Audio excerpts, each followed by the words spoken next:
Hello friend. आज हम लोग ज्योग्राफी के कुछ महत्वपूर्ण टॉपिक को देखेंगे, क्योंकि बिहार जो एसएससी है उसमें ज्योग्राफी से ज़्यादा क्वेश्चन पूछे जाते हैं। और ये इम्पोर्टेंट क्वेश्चन बीएसएससी ही नहीं, SSC, railway, Bihar police, Bihar SI, BPSC, other exam, सारे एग्ज़ाम के लिए इम्पोर्टेंट है। पहला क्वेश्चन है, विश्व की जो सर्वाधिक लंबाई वाली और सबसे ऊंची सड़क जो सुरंग है उसका नाम क्या है? तो उसका नाम है अटल सुरंग। विश्व की सबसे लंबी और ऊंची सुरंग है अटल सुरंग। नेक्स्ट है, भारत का सबसे लंबा सड़क पुल है वो भूपेन हजारिका पुल है, जिसे पहले ढोला सादिया पुल के नाम से जाना जाता था, और ये लोहित नदी पर है।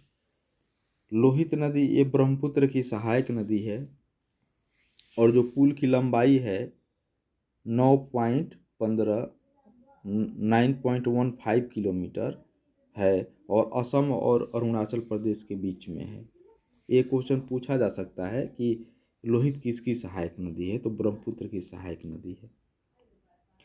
नेक्स्ट है, भारत का सबसे लंबा पश्चिमी तटीय राष्ट्रीय राजमार्ग है वो NH 66 है, यानी नेशनल हाईवे 66 है, और पूर्व में इसका नाम NH 17 था, बहुत का नाम बदला है। भारत का सबसे लंबा पूर्वी तटीय राष्ट्रीय राजमार्ग है वो NH 16 है, पूर्व में इसको NH 5 के नाम से जाना जाता था। भारत का सबसे लंबा रेलवे स्टेशन जो है वो गोरखपुर है, सबसे लंबा प्लेटफॉर्म है गोरखपुर, ये उत्तर प्रदेश में है। इसके पहले खड़गपुर का नाम आता था, लेकिन जैसे गोरखपुर सबसे लंबा बन गया अब वो सेकेंड पर चल गया। भारत का सबसे लंबा रेलवे मार्ग जो है वो डिब्रूगढ़ से कन्याकुमारी तक जो जाता है वो सबसे लंबा रेलवे मार्ग है, जिसकी कुल लंबाई है 8246 किलोमीटर। भारत की सबसे लंबी दूरी तय करने वाली जो ट्रेन है, पूछा जाता है कि भारत की सबसे लंबी दूरी तय करने वाली एक्सप्रेस का क्या नाम है या ट्रेन, तो वो है विवेक एक्सप्रेस, जो डिब्रूगढ़ से ही कन्याकुमारी तक जाती है। भारत का सबसे बड़ा कंटेनर बंदरगाह, जहाँ ज़्यादा माल सामान वस्तु आता है, वो है जवाहरलाल नेहरू बंदरगाह, और ये मुंबई में है। भारत की सबसे ऊंची सड़क है वो है लेह मनाली सड़क। लेह आप जानते हैं लद्दाख की राजधानी है लेह, और मनाली ये हिमाचल प्रदेश में है। भारत का सबसे ऊंचा हवाई अड्डा है वो लेह में ही है। भारत की सबसे लंबी रेल सुरंग ये पीरपंजाल रेलवे सुरंग है, जिसकी लंबाई 11.215 किलोमीटर है। भारत की सबसे लंबी विद्युतीकरण रेलवे सुरंग वो आंध्र प्रदेश में है, चेरलोपल्ली और रायपुर स्टेशन के मध्य में है, और ये 6.6 किलोमीटर है। और आप जानते हैं कि आंध्र प्रदेश ये सिकंदराबाद ये सब जो है वो दक्षिण मध्य रेलवे में है। भारत की सबसे बड़ी जनजाति है वो भील है, ये 2011 की जनगणना के अनुसार भारत की सबसे बड़ी जनजाति भील है, और दूसरी सबसे बड़ी जनजाति है वो गोंड है। भारत में सर्वाधिक अनुसूचित जनजाति जनसंख्या वाला जो राज्य है वो मध्य प्रदेश है, जबकि केंद्र शासित प्रदेश में दादर एवं नागर हवेली का स्थान आता है। और केंद्र शासित प्रदेश में अगर प्रतिशत के आधार पर देखा जाए तो लक्षद्वीप का स्थान पहला है। लक्षद्वीप में प्रतिशत के आधार पर ज़्यादा जनजाति की जनसंख्या है। दिल्ली, हरियाणा, पंजाब, चंडीगढ़ और पुदुचेरी में कोई भी अनुसूचित जनजाति नहीं पाई जाती है, यहाँ कोई अनुसूचित जनजाति नहीं है। पृथ्वी की आयु निर्धारित करने में यूरेनियम डेटिंग विधि का प्रयोग किया जाता है। ये बहुत एग्जाम में क्वेश्चन पूछा हुआ है कि पृथ्वी की आयु निर्धारित करने में यूरेनियम डेटिंग विधि। ब्रह्मांड की उत्पत्ति जो हुई है ये बिग बैंग सिद्धांत, इसका जो सामान्य सिद्धांत है उत्पत्ति का, वो बिग बैंग थ्योरी है। और इसके जो प्रतिपादक है जॉर्ज लेमेत्रे है, और ये बेल्जियम के भूगोलवेता थे। और इस बिग बैंग थ्योरी के अनुसार 14 अरब वर्ष पूर्व ब्रह्मांड की उत्पत्ति हुई थी। पृथ्वी के सतह को मुख्य रूप से दो भागों में बांटा जा सकता है। एक को कॉन्टिनेंट कहते हैं, महाद्वीप, और महाद्वीप की संख्या 7 है और क्षेत्रफल की दृष्टि से घटते हुए क्रम में बड़ा से छोटा लिखा हुआ है। एशिया सबसे बड़ा है, उसके बाद अफ्रीका है, उसके बाद उत्तर अमेरिका है, उसके बाद दक्षिण अमेरिका है, उसके बाद अंटार्कटिका है, उसके बाद यूरोप है, और तब ऑस्ट्रेलिया, यानी कि एशिया सबसे बड़ा और ऑस्ट्रेलिया सबसे छोटा हो गई। ओशियन महासागर 5 प्रमुख है और आकार में ये भी घटते क्रम में है। प्रशांत महासागर जो सबसे बड़ा महासागर है, और उसके बाद अटलांटिक महासागर है, उसके बाद हिंद महासागर है, उसके बाद दक्षिण महासागर है, उसके बाद आर्कटिक महासागर है। महाद्वीप और महासागर पृथ्वी के प्रथम श्रेणी के उच्चावच में आते हैं। पृथ्वी का 70.8% भाग जल से घिरा हुआ है तथा 29.2% भाग स्थल है। कभी कभी एग्जैक्ट डेटा नहीं रहता है तो वहाँ 71% जल और 29% स्थल लिखा जाता है। ये एग्जैक्ट है, दोनों सही है। विश्व का सबसे बड़ा जो मरुस्थल है वो सहारा है, जो उत्तरी अफ्रीका में अवस्थित है। वायुमंडल में सर्वाधिक मात्रा में पाए जाने वाली गैस नाइट्रोजन है, 78% करीबी है। उसके बाद ऑक्सीजन का स्थान आता है लगभग 21%। पृथ्वी की घूर्णन गति है, जिसको दैनिक गति भी कहते हैं, उसके कारण दिन रात होता है। एक क्वेश्चन पूछा जाता है, दिन रात का होना पृथ्वी के परिभ्रमण गति के कारण होता है या घूर्णन गति के कारण होता है? तो ये घूर्णन गति, जिसको दैनिक गति कहते हैं, उसके कारण दिन रात होता है। ज्वार भाटा भी उत्पन्न होता है। जनरली 2 बार ज्वार आता है एक दिन में, लेकिन इंग्लैंड में 4 बार आता है। एक जगह है जहाँ इंग्लिश चैनल से भी 2 बार आ जाता है। सूर्य, चंद्रमा और अन्य ग्रह पश्चिम से पूर्व की ओर अगर घूमते हैं तो उसका कारण भी है पृथ्वी का घूर्णन गति। परिक्रमण गति, जिसको वार्षिक गति भी कहते हैं, उसके कारण ऋतु परिवर्तन होता है। दिन रात का छोटा बड़ा होना होता है। कर्क और मकर रेखाओं को निर्धारण भी परिक्रमण गति से ही किया गया है। विषुव एवं अपसौर और उपसौर की स्थिति भी परिक्रमण गति के कारण होती ही है। ध्रुवों पर 6 माह का दिन और 6 माह का रात, ये भी इसी गति के कारण होता है। सूरज की किरणों का तिरछा और सीधा चमकना भी इसी गति का उदाहरण है। और 21 मार्च और 23 सितंबर को विश्व में दिन और रात बराबर होते हैं। ये भी क्वेश्चन पूछा जाता है। ये भी इम्पोर्टेंट क्वेश्चन है कि 3 जनवरी उपसौर कहा जाता है, यानी पेरीहेलियन कहा जाता है। इस समय जो सूर्य और पृथ्वी की दूरी कम हो जाती है। और 4 जुलाई अपसौर कहते हैं, एपीहीलियन कहते हैं। यहाँ पृथ्वी और सूर्य की दूरी सबसे अधिक हो जाती है।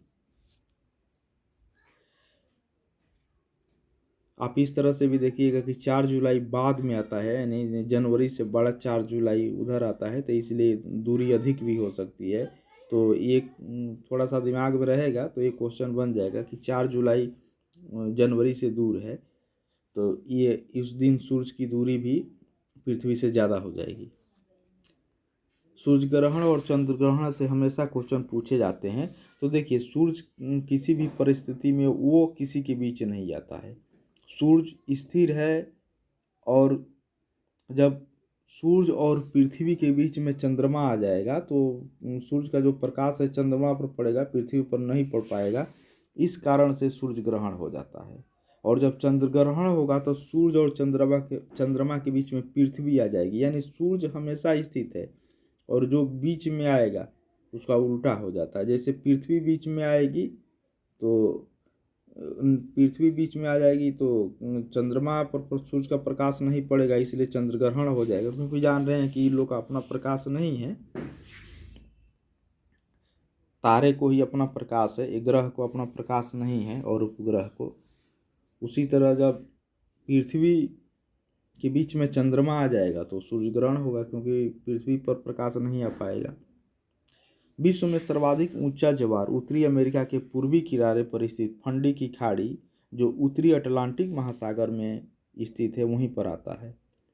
पृथ्वी की भूप्रपटी में सर्वाधिक मात्रा में जो तत्व पाया जाता है वो ऑक्सीजन है, और जिसकी मात्रा 46.60% है। ऑक्सीजन के बाद सिलिकॉन का स्थान आता है सेकेंड में, जिसकी मात्रा 27.72% है। उसके बाद एल्युमिनियम आता है, जिसकी मात्रा 8.13% है। ये भी क्वेश्चन पूछा जाता है कि सबसे अधिक पाया जाने वाला तत्व कौन है, तो ऑक्सीजन है। माही नदी है, ये राजस्थान में है, और कर्क रेखा को ये 2 बार काटती है माही नदी। आप जानते हैं कि कर्क रेखा भारत के 8 राज्यों से होकर गुजरती है। इससे पहले जो ज्योग्राफी का इस चैनल पर वीडियो है उसमें 8 राज्य का भी चर्चा किया हुआ है। हुबर बांध है, हुबर बांध कोलोराडो नदी पर है। कभी कभी बांध से भी क्वेश्चन पूछे जाते हैं, खास करके जब एसएससी, बीएसएससी, बिहार पुलिस, इसमें इस तरह से क्वेश्चन पूछे जाते हैं। हुबर बांध एक कोलोराडो नदी पर है। विक्टोरिया जलप्रपात तथा करीबा बांध ये जाम्बेजी नदी पर है। ये भी बहुत इंपॉर्टेंट है। विक्टोरिया जलप्रपात, करीबा बांध, ये पूछा जाता है। विक्टोरिया जलप्रपात तो बहुत सारे एग्जाम में पूछा हुआ है। अमूर नदी रूस और चीन के मध्य सीमा का निर्धारण करती है। नील नदी पर आसवान बांध है। एक भी कई बार एग्जाम में पूछा हुआ है कि आसवान बांध किस नदी पर है, तो नील नदी पर है। आप जानते हैं नील दुनिया की सबसे लंबी नदी है, और अमेजन सबसे चौड़ी है। बेसिन आयतन की दृष्टि से सबसे ज़्यादा पानी रखती है अमेजन, और ये भी है कि वो पूरे विश्व की नदियों का 20% पानी अमेजन में है। तो नील सबसे लंबी नदी हो गई, और अमेजन सबसे चौड़ी नदी है। और नील नदी पर आसमान बांध है, और नासिर झील भी नील नदी पर है। और इजिप्ट है, मिस्र है, उसको हम लोग नील नदी का वरदान भी कहते हैं। एक जिब्राल्टर जनसंधि है, जिसको भूमध्य सागर की कुंजी कहा जाता है। ये भी एग्जाम में बहुत बार क्वेश्चन रिपीट हुआ है। जिब्राल्टर जल संधि को भूमध्य सागर की कुंजी कहते हैं। स्वेज नहर लाल सागर एवं भूमध्य सागर को जोड़ती है, ये भी पूछा जाता है। विश्व का सबसे गहरा जो गर्त है यानी खाई है, वो मेरियाना गर्त है, और जिसकी गहराई है 1122 मीटर कहीं देता है, और कहीं कहीं पर 1133 मीटर देता है। हालांकि दोनों ये ऑप्शन में नहीं रहेगा, कोई एक ही देगा।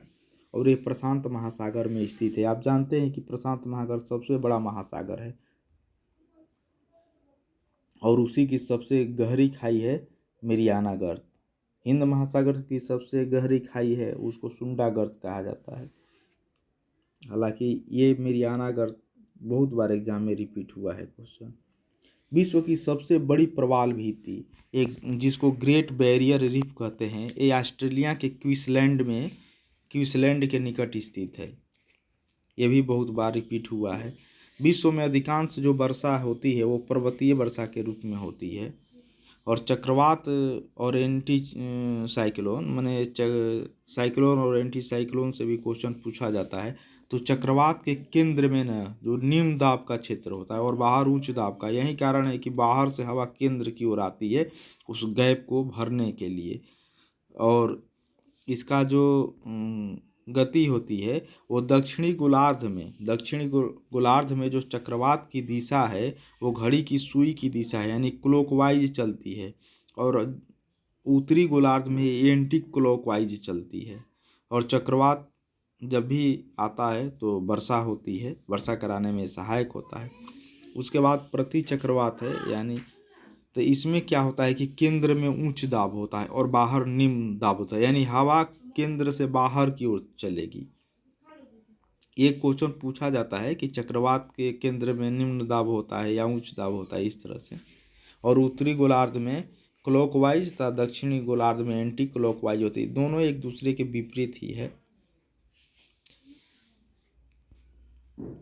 और प्रति चक्रवात में मौसम साफ रहता है और हवाएं धीरे धीरे चलती है। भारत में पश्चिमी विक्षोभ से चक्रवाती वर्षा होती है।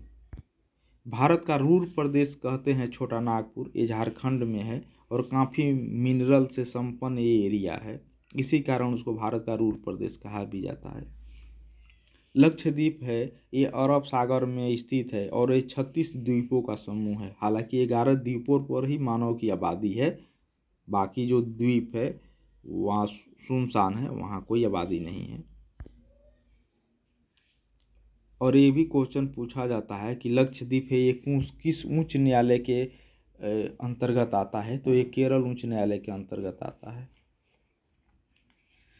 कोसी नदी को बिहार का शोक कहा जाता है। इस शोक से भी क्वेश्चन कई बार आते हैं, और खास करके कोसी नदी का जब भी बिहार में कोई एग्ज़ाम होता है तो ये क्वेश्चन पूछा जाता है। और ब्रह्मपुत्र नदी है और इसको पूछा जाता है ये तिब्बत में इसको किस नाम से जाना जाता है, तो ब्रह्मपुत्र नदी को तिब्बत में सांगपो के नाम से जानते हैं और बांग्लादेश में इसको जमुना कहते हैं। और जब गंगा और ब्रह्मपुत्र एक साथ मिल जाती है तब उसकी धारा को मेघना कहते हैं और ये मेघना वर्ग के बंगाल की खाड़ी में गिरती है। उज्जैन जो है, जो क्षिप्रा नदी के किनारे स्थित है, यहाँ पर महाकाल मंदिर है जिसको महाकालेश्वर मंदिर भी कहते हैं और यहाँ भी 12 वर्ष में कुंभ लगता है। देवप्रयाग, अलकनंदा और भागीरथी नदी आपस में मिल जाती है तब वो गंगा कहलाती है। अलकनंदा और भागीरथी देवप्रयाग में मिलती है तब वो गंगा कहलाती है। और बांग्लादेश में इसको पद्मा के नाम से जाना जाता है। और ब्रह्मपुत्र को जमुना कहा जाता है। जब दोनों मिल जाएगी पद्मा और जमुना तब संयुक्त धारा मेघना हो जाएगी और तब बंगाल की खाड़ी में गिरेगी। और ब्रह्मपुत्र और गंगा का संयुक्त धारा को मेघना, ये तो हो गया। और प्रायद्वीपीय भारत की जो सबसे बड़ी नदी है वो गोदावरी है, ये भी पूछा जाता है। प्रायद्वीपीय भारत की सबसे नदी ये महाराष्ट्र के नासिक से त्र्यंबकेश्वर पहाड़ी से निकलती है। मैकाल का पठार ये छत्तीसगढ़ में है और इसकी जो सर्वोच्च शिखर है वो अमरकंटक है जिसकी ऊंचाई 1065 मीटर है। मैकाल पठार के पश्चिमी भाग से नर्मदा, उत्तरी भाग से सोन और दक्षिणी भाग से महानदी निकलती है। विश्व का जो सबसे बड़ा डेल्टा है वो सुंदरबन का डेल्टा है जो गंगा और ब्रह्मपुत्र नदी का डेल्टा है। और सुंदरी वृक्ष यहाँ बहुतायत मात्रा में है जिसके कारण इसका नाम सुंदरबन पड़ा है। और यहाँ मैंग्रोव वन है। ओके फ्रेंड, फिर किसी नेक्स्ट टॉपिक पर मिलते हैं, तब तक के लिए ओके बाय।